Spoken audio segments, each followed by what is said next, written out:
یا آپ دیکھ لیجئے گا کہ اپنے واٹس ایپ میں یہاں پر لکھا ہوا آتا ہے مائی اسٹیٹس۔ مائی اسٹیٹس اس کا اردو میں ترجمہ ہوگا جی میری حیثیت، میری اوقات۔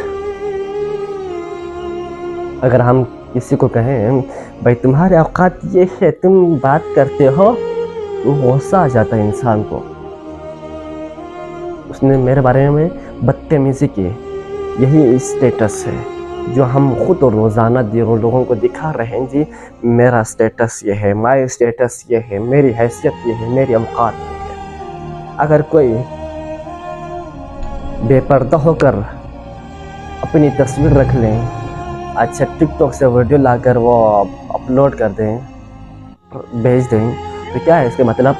اس کا مطلب یہ ہے کہ مائی اسٹیٹس، میرا اسٹیٹس، میری حیثیت، میری اوقات یہ ہے کہ میں بے پردہ ہوں۔ اسی طرح اگر کوئی گانا رکھ لیں اسٹیٹس پر، تو کیا مطلب ہے اس کا؟ اس کا مطلب یہ ہے کہ مائی اسٹیٹس یعنی میری حیثیت، میری اوقات یہ ہے کہ میں گانا سننے والوں میں سے ہوں۔ اسی طرح کوئی نامحرم کی ویڈیوز وہ رکھ لیں، اس طرح عجیب غریب فلمیں ہیں، ڈرامے ہیں، اور یونیورسٹی جانے کے بعد اچھا جی جی ایف بی ایف کے نام سے وہ رکھ لیتے ہیں، تو اس کا مطلب کیا ہے؟ اس کا مطلب یہ ہے کہ میری حیثیت یہ ہے، میری اوقات یہ ہے کہ میں نامحرم کے ساتھ رہتا ہوں، نامحرم سے گپ شپ کرتا ہوں وہ غلط طریقے سے۔ تو اسٹیٹس کیسا ہونا چاہیے؟ جو اگر آپ حسینی جوان ہیں، اگر آپ کنیز زہرا ہیں، تو آپ کا اسٹیٹس، میرا اسٹیٹس وہی ہونا چاہیے جو امام حسین علیہ السلام کا تھا۔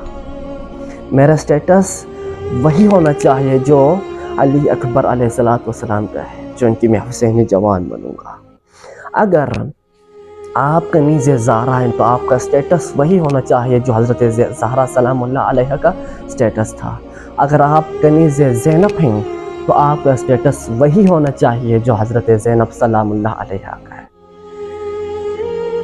اگر کوئی قرآنی آیت اپنے اسٹیٹس پر رکھ لیں تو اس کا مطلب یہ ہے کہ میری اوقات یہ ہے، الحمدللہ میں قرآنیون میں سے ہوں۔ اگر کوئی کربلا کا کوئی پیغام اگر اسٹیٹس پر رکھ لیں تو اس کا مطلب یہ ہے کہ میں کربلائی ہوں، میری حیثیت یہ ہے، میری اوقات یہ ہے، میری ماں نے ایسی تربیت دی کہ میں کربلائی ہوں۔